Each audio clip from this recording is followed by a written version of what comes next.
How's it going, everyone? This is Badass Reviewer, and today I'll be taking a look at the Marvel Legends Infinite Series Superior Venom. This is part of the new Spider-Man wave that has just come out.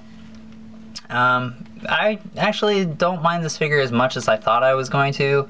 I was really trying to avoid picking up this figure at all costs just to save me the 20 bucks. However, I was not able to find the Build-A-Figure piece separate from him, because obviously no one wants to give up that figure, or nobody wants to keep this figure and they only want it for the piece. So I'm kind of stuck with him, but at the same time he's not too bad. I feel like there's no reason to have this figure be made, since he only really shows up in one issue, or he only becomes Venom in one issue, and I'm pretty positive it was only for one panel. So I don't know why that warranted, making this figure. I think they just figured that, oh, we want a new Venom, so here you go. And then they were just like, we need to fill a slot, so let's just put this guy here. Who knows? It's not bad, but it's definitely not something that I would have gone out of my way to get if I needed him. The only reason I picked him up is for the arm, but at the same time, I don't necessarily think he's a terrible figure like I thought he was. That being said, we'll take a look at the figure. My biggest complaint, I think, would have to be the head sculpt. It's very weird looking. The head, I didn't look up a picture because I don't remember exactly how he looks, but I just think the head sculpt looks really weird because it's so like smashed together. It's like they heated the head up really hot and then they just kind of like pinched the face together, so now he's got this really like long and weird looking face. I think if it maybe was a little bit more outward and maybe just kind of a, I guess I'll just use this as an example with the Superior Spider-Man I have on hand.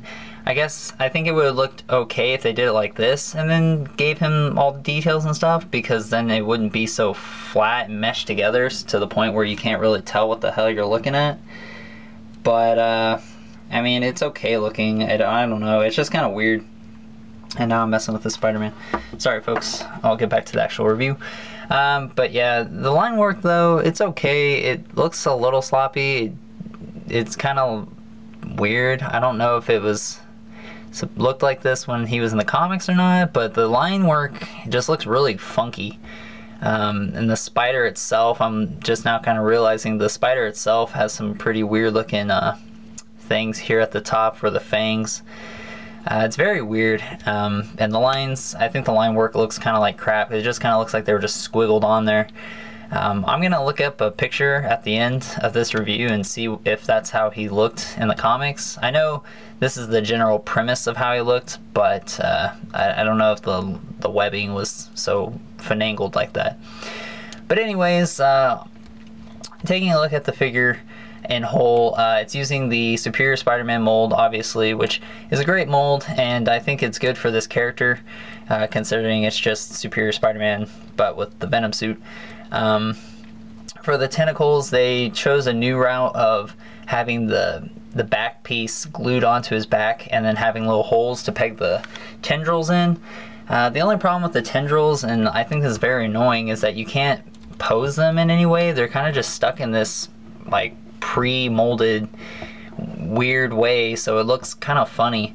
And they're supposed to go in their designated slots. However, I don't have a problem sticking them in other holes, so if I want to make him have like different poses with his tendrils, like if I want him to look like he's kind of swiping with one of them, I could do that. It fits in there, it just doesn't line up. So you can kind of mix and match how they go into his back, but for the most part, these two ones that kind of go up top, they're really just so crooked and bent up to the point where it's like, it looks stupid.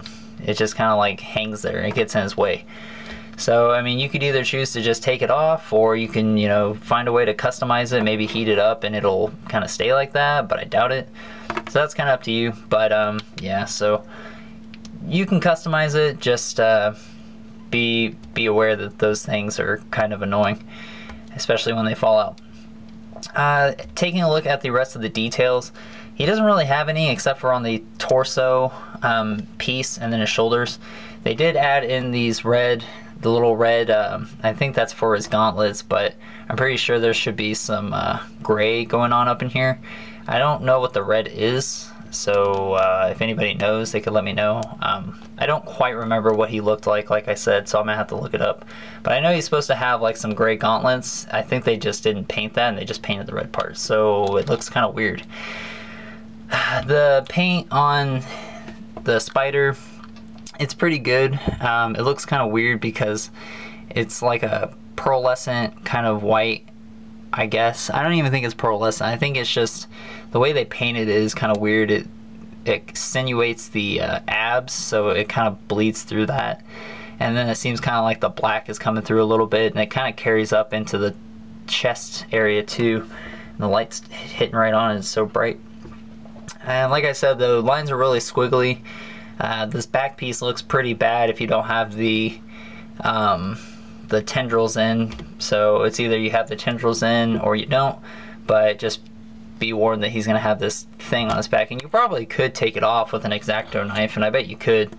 I'm just not going to do that. But looking at the shoulders, I think the shoulders are probably the most you know, effectively painted over here with this solid white piece that's going down his shoulder and up.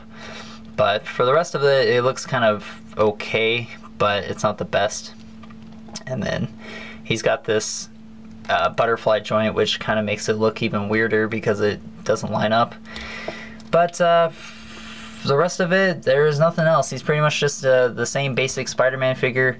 They did give him some new feet, which are pretty pointy, and they have some pretty nice detail. They just didn't paint it or anything, but that's kind of a nice change. Although it's kind of weird that he doesn't have shoes on, but oh well. And then for hands, he has two of the open kind of claw hands, which I think fits this character well, so I don't really have anything to complain about that. But that's pretty much it. For the most part, he's just okay. I mean, he's cool to pose around and stuff, but when you get down to it, he's just not that great looking, and there's nothing too special about him, especially since he was only in the comic for like one panel. So anyways, taking a look at articulation, he has a ball peg with a hinge, so he can look all the way up, he can look down, go 360 degrees. He can go in and out at the shoulder, rotate 360 degrees. He's got the butterfly joint to go forward and back. He's got a bicep swivel, double jointed elbows, a hinge in the wrist, as well as a swivel. He's got an ab crunch, which goes pretty far forward and a little bit back. Not too bad, but at least they painted up his torso area so it doesn't look like crap. He's got a waist swivel. Legs can go forward really high, they can go back pretty good, and they go out about that far, which isn't bad. He's got an upper thigh swivel, double jointed knees, a hinge in the foot, as well as an ankle pivot. So articulation wise, he is pretty mobile, or articulated, I guess, however you want to say it. But I can imagine at some point they're gonna just reuse this body mold for the black suit Spider-Man, which I'm guessing they're pretty much just gonna take this exact figure and do that whenever that's coming. And also, this figure, the way he's designed, it kind of reminds me of Miles Morales Spider-Man a little bit, and the Superior Spider-Man did kind of have the same kind of looking suit as Miles, just slightly different, but very Miles Morales looking. But anyways, guys, that's my review. I don't really recommend picking this up unless you have to. I haven't checked to see if the arms are coming out on the eBay or anything. So if you can avoid picking this guy up, I would. But I mean, if you want to finish your Rhino figure off, you're gonna have to if you can't find it, because otherwise you're kind of SOL. But anyways, guys, thanks for watching. I hope you enjoyed, and I'll talk to you guys later.